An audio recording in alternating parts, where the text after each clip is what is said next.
Paz do Senhor, meus irmãos, tudo bem com vocês? Graças a Deus por mais um momento estar aqui para podermos aprender da Palavra de Deus.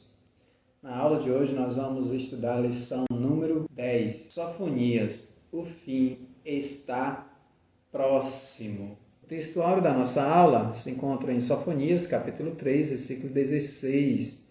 Naquele dia se assegurará a Jerusalém. Não temas, ó Sião, não deixes as tuas mãos desanimarem, nem se enfraquecerem. Os objetivos da nossa aula de hoje são esses três. Primeiro, apresentar o cenário da mensagem de Sofonias. Segundo, falar sobre a ira de Deus sobre Jerusalém. E terceiro, extrair lições de Sofonias para os dias de hoje. Por que nós temos que estudar sobre o livro de Sofonias? Por que nós temos que falar sobre o juízo de Deus, o dia do Senhor, sobre o julgamento? É porque Deus, Ele está no controle de tudo, irmãos. A Bíblia diz que passarão os céus e a terra, mas a minha palavra não passará. E não cai um fio de cabelo da nossa cabeça se Ele não permitir. E como foi nos dias de Sofonias, onde havia muita idolatria, muita injustiça social, muita corrupção, muita maldade, não era só nas nações vizinhas, pagãs, gentílicas, não. O próprio reino mesmo de Judá. Então, Deus vai levantar Sofonias para anunciar julgamento, para anunciar julgamento a Judá, julgamento às nações e também trazer uma mensagem de esperança àqueles remanescentes. Nos dias atuais a gente percebe também os mesmos problemas que estavam acontecendo naquele tempo de Sofonias lá em Judá. Hoje a gente percebe corrupção, idolatria. Então, nós precisamos falar, nós precisamos combater o pecado, nós precisamos apontar o pecado. Nós não podemos ser omissos, mesmo que sejamos poucos, mas nós não podemos nos calar. A Inglaterra, um país que levantou tantos evangelistas como Spurgeon, John Wesley, nesta semana mesmo prenderam pastores, pregadores do Evangelho lá nas praças de Londres, porque estavam evangelizando. E esse esfriamento, esse pós-cristianismo tem se alastrado pela Europa, pela América do Norte, e não vai tardar aqui no Brasil. Mas Deus conta com você. Deus quer fazer de mim e de você remanescentes. Então, essa aula de hoje, ela vai de encontro a esse tema tão importante sobre remanescentes, sobre o dia do Senhor. Mas quem foi Sofonias, professor Oséias? O que significa Sofonias? Quer dizer ser escondido por Deus. Sofonias, de acordo com esta lista de nomes, pertencia à quarta geração depois de um certo Ezequias, que muitos eruditos identificam como o rei de Judá, pois tal identificação é compatível com os requisitos cronológicos. Ezequias reinou de 729 a 686 a.C. E o ministério de Sofonias ocorreu no reinado de Josias, de 640 a 609. Estipulando-se 25 anos para cada geração, Sofonias teria nascido em 640 a.C., o que permitiria que Ezequias fosse seu trisavô, apesar de seu ministério provavelmente ter ocorrido nos primeiros anos do reinado de Josias. Não há indicação de que a reforma de Josias já estivesse em vigor, um evento que ocorreu em 622 a.C. A omissão de tal acontecimento sugere que seu ministério foi anterior a 622 a.C. Alguns eruditos objetam que Ezequias mencionado não era o rei de Judá, porque não se sabe que tiveram um filho chamado Amarias. O único filho de Ezequias mencionado pelo nome foi Manassés, que governou 696 a 642 a.C. E depois por Josias, 640 a 609 a.C., no trono de Judá. É provável que os reis de Israel e Judá tivessem muitos filhos, a maioria dos quais nunca aparecia nos registros oficiais. Obviamente, Sofonias era descendente de Ezequias por meio de um filho e Josias por intermédio de outro. Isso faria com que o profeta e o rei fossem primos e contribuiria para a ideia de que a pregação de Sofonias tivesse muito que ver com as reformas de Josias. Sofonias ele pregou durante o reinado do seu primo Josias. E o Isbe ele vai também falar aqui sobre o reinado de Josias e o ministério de Sofonias. Depois ele iniciou a reconstrução do templo, que é em Josias, e convocou a nação para a celebração da Páscoa. Ao que tudo indica, foi um período de preocupação e de consagração religiosas. Contudo, Sofonias viu além da superfície. Ele viu o coração das pessoas e soube que o fervor religioso delas não era sincero. As reformas foram superficiais. O povo livrou-se dos ídolos que tinha em casa, mas não dos que tinha no coração. Os governantes da terra ainda eram gananciosos e desobedientes, e a cidade de Jerusalém era a fonte de todas as perversidades da terra. Mesmo hoje, falta discernimento a muitos crentes que pensam que todos os movimentos religiosos são uma obra genuína do Senhor. Às vezes, a reforma apenas aparente prepara o caminho para a obra do demônio. Agora vamos conhecer a mensagem do profeta, porque essa mensagem do profeta Sofonias, ela vai corresponder ao tópico 1.2, que é a mensagem do profeta, o tópico 1.3, justiça e esperança, o tópico 2.1, a ira do Senhor, o tópico 2.2, o dia do Senhor, e o tópico 2.3, a restauração e a alegria. Então, tanto do tópico 1.2 até o tópico 2 completo, eu quero usar o livro e o comentário bíblico de Wisby, que vai falar sobre Sofonias e a sua mensagem. Então, segundo Wisby, nós podemos dividir a mensagem de Sofonias em 3 partes. 2 tratam do julgamento e uma da misericórdia. Vamos conhecer um pouco da mensagem do profeta Sofonias. Portanto, segundo Wisby, Deus julgará Judá. Então, nesse livro de Sofonias, ele fala muito também sobre o dia do Senhor como o profeta Joel. Mais tarde, nós iremos falar e caracterizar sobre esse dia do Senhor. Então, como é que será esse julgamento? Por que Deus estará julgando Judá? Vamos para Sofonias, capítulo 1, versículo 4. Estenderei a mão contra Judá e contra todos os habitantes de Jerusalém. Aniquilarei deste lugar o remanescente de Baal e os nomes dos ministros idólatras, junto com os sacerdotes. Vamos continuar. Versículos 5, 6 e 7. Aqueles que vão para o alto dos terraços a fim de adorar o grande exército de estrelas, e aqueles que se prostram jurando em nome de Yahvé, o Senhor, e também por Maloque, que é o grande rei. Os que deixam de seguir o Senhor e não buscam nem o consultam. Cala-te, pois, diante de Yahvé, Adonai, Deus, porquanto o dia do Senhor está muito próximo, pois ele já preparou um sacrifício e consagrou os seus convidados. Então, o que o Wisby vai comentar esses versículos aqui? No versículo 4, o Senhor menciona o nome dos pontos problemáticos, Judá e Jerusalém. O que? O povo de Deus em julgamento? Sim. A cidade do Senhor, o lugar em que está o templo? Sim. Como o Senhor pode destruir seu povo santo e sua cidade santa? Ele faz isso por causa dos pecados dele. Nesses versículos, o profeta descreve 3 tipos de pecadores. Os que abandonam Jeová e adoram apenas ídolos, está no versículo 4 até o versículo 5, parte A. Os que adoram Jeová e os ídolos, versículo 5, parte B. E os que abandonam o Senhor abertamente não querem nada com ele, versículo 6.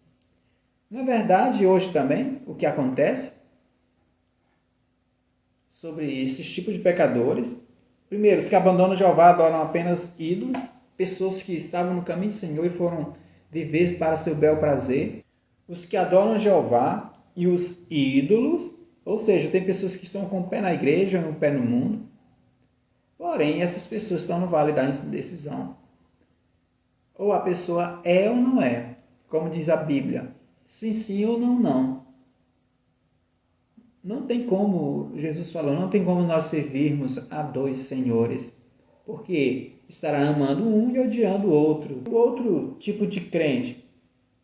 E os que abandonam o Senhor abertamente não querem nada com ele. Os versículos 7 a 18, você acompanha depois em casa, para o vídeo não ficar muito longo. Os versículos 7 a 18 do capítulo 1, descreve o julgamento por vir. Ele chama o julgamento de o dia do Senhor. Então, esse julgamento que é a mensagem principal do livro de Sofonias para com Judá, para com as nações. Então, esse julgamento consistirá assim no quê? No dia do Senhor. Mas o que é o dia do Senhor, professor Zéias? Vamos entender mais. O dia do Senhor tem significado duplo, ou seja, dois significados. Primeiro, é um significado pontual. Como assim, professor? O julgamento do Senhor sobre Israel e Judá no passado. Foi ocorrido no passado. Deus julgou Judá e Israel. Quando? No exílio.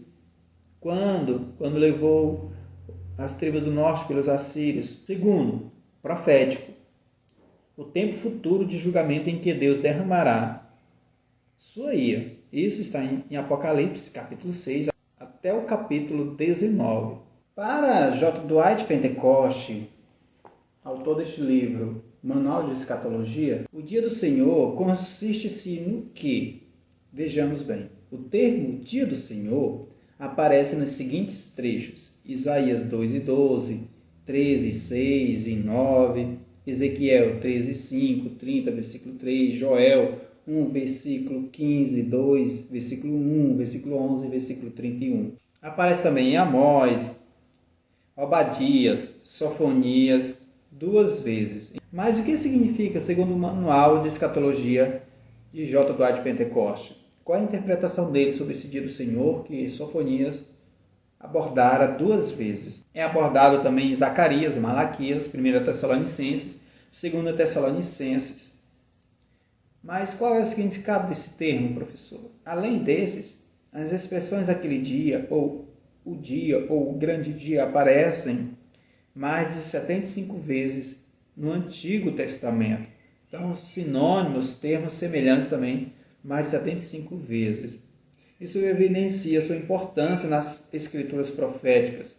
Tais trechos revelam que a ideia de julgamento é preponderante, o que é constatado claramente em Sofonias, capítulo 1, versículo 14 ao 18. O julgamento inclui não apenas os juízos específicos sobre Israel e sobre as nações no fim da tribulação, associados ao segundo advento, mas, à luz de um exame dos próprios trechos, inclui julgamentos que se estendem por todo um período anterior ao segundo advento. O que a gente pode entender? Que o grande dia do Senhor não está relacionado apenas ao período do arrebatamento ou grande tribulação.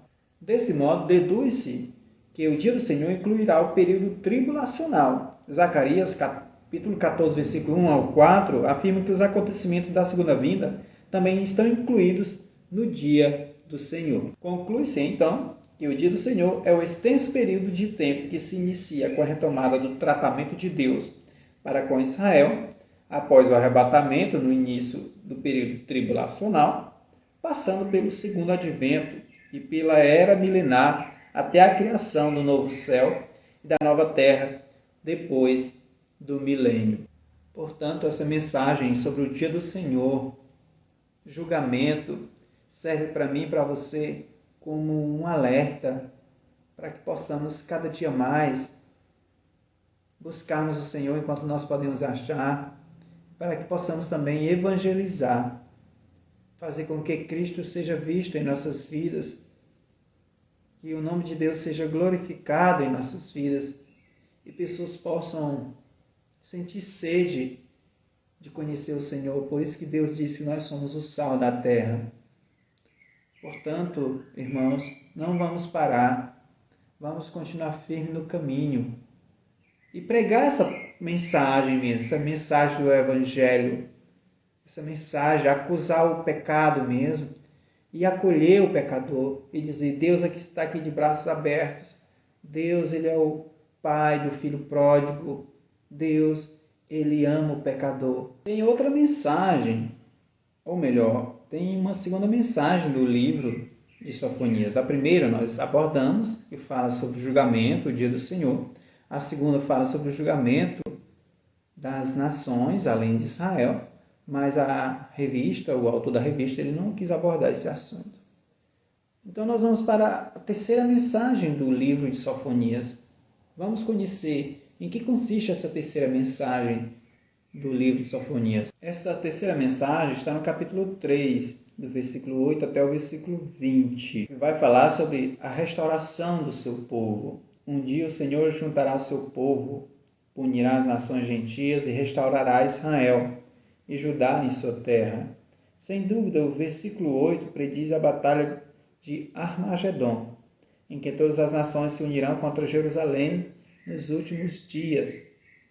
Apocalipse, capítulo 19, versículo 11 até o versículo 21. Entretanto, Jesus Cristo retornará e julgará essas nações, e a seguir estabelecerá seu reino. Ele ajuntará os judeus dispersos, os purificará de seus pecados e estabelecerá seu reino justo sentado no trono de Davi em Jerusalém. O Isbe ele vai fazer uma pergunta.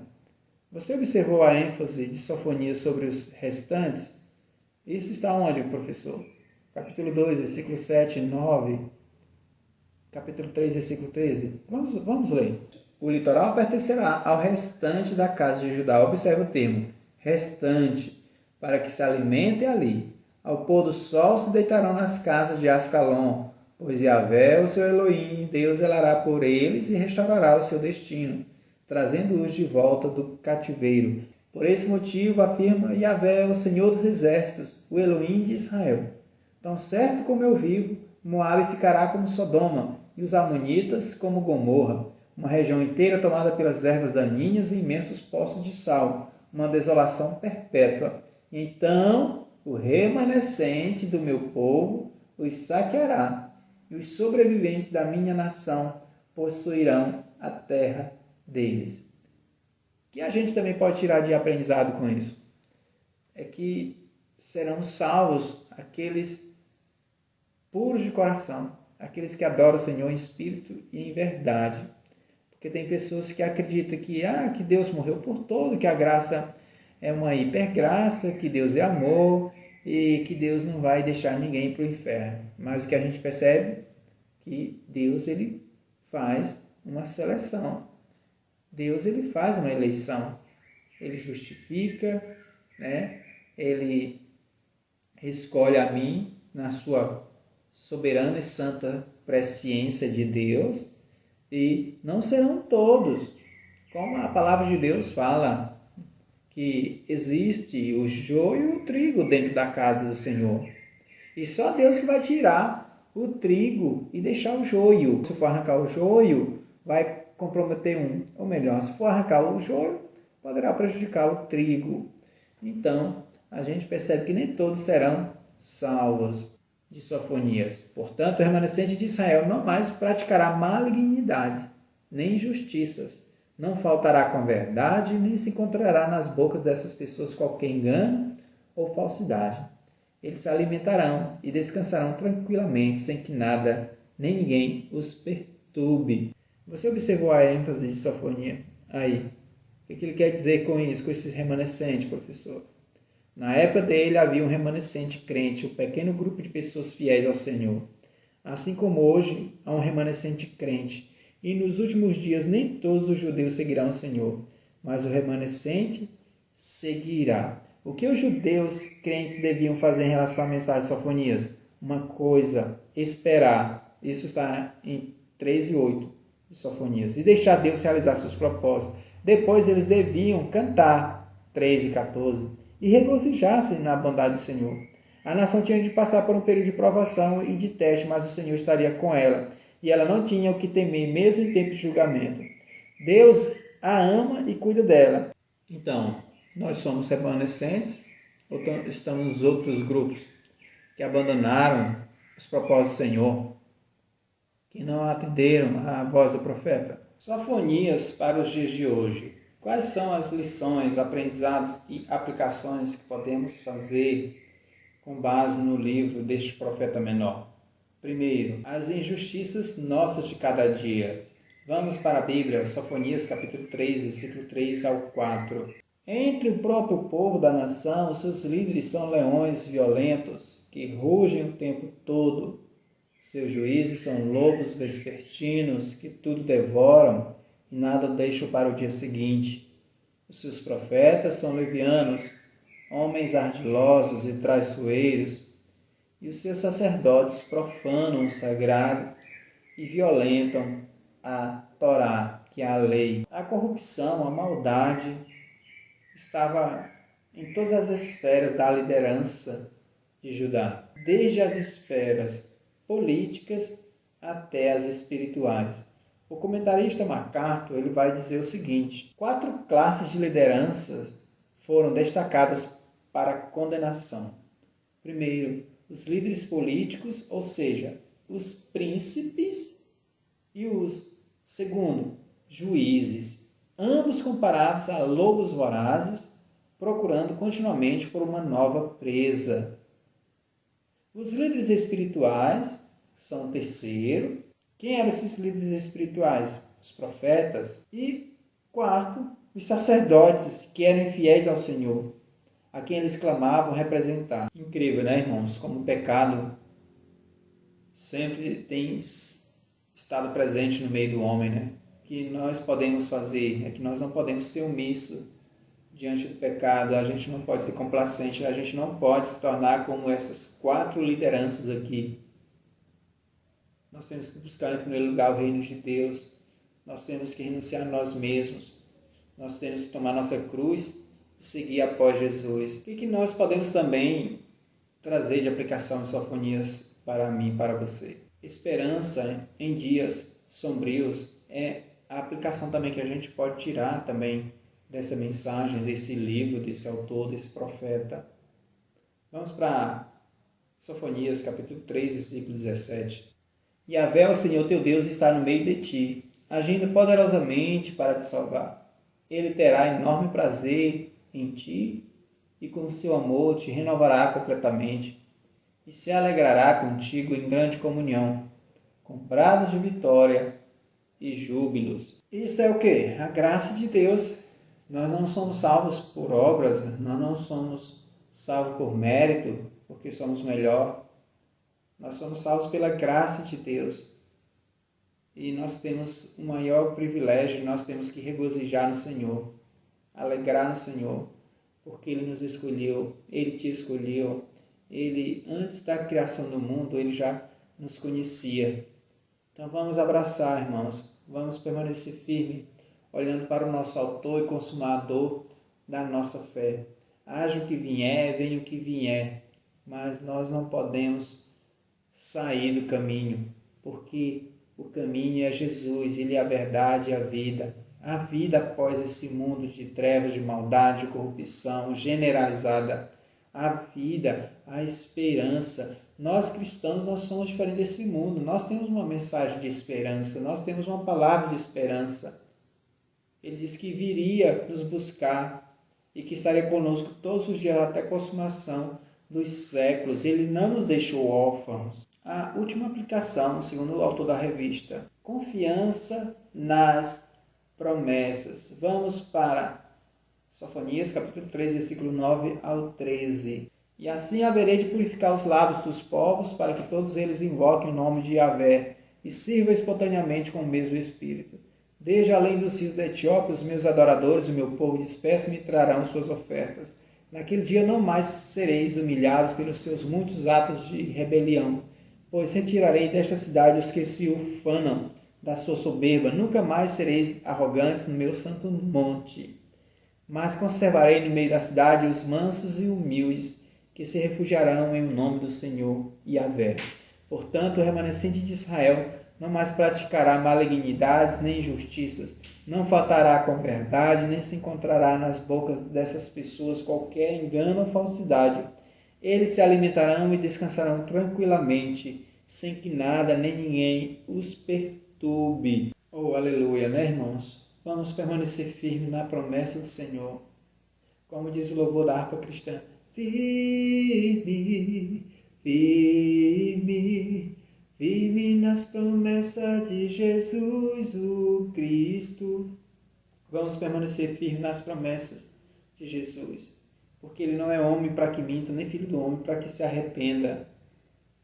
E Ele afirmou, passarão os céus e a terra, mas as minhas palavras não passarão. Nós temos experiência com Cristo. Nós sabemos que este mundo está indo de mal a pior. E nós estamos percebendo que a palavra de Deus está se cumprindo, irmãos. É filho contra pai, é mãe contra filha, é nora contra sogra, é sogra contra a nora. São escândalos no meio do povo de Deus. São notícias terríveis, perseguições. Mas Jesus já tinha nos alertado. E nós temos que estar preparados. Vamos buscar azeite, irmãos, para que nós não venhamos sermos pegos dormindo como aquelas virgens imprudentes. Aquelas virgens, elas tinham lamparina, mas elas não tinham azeite em reserva. Então vamos buscar cada dia azeite em reserva do Senhor, no Espírito Santo, como em jejum, em oração, na leitura da palavra de Deus. Muito obrigado, meus irmãos. Espero que eu tenha trazido algum conhecimento, algum aprendizado a vocês. Que Deus abençoe cada um de vocês nesse final de semana, nessa próxima semana. A paz, Senhor Jesus.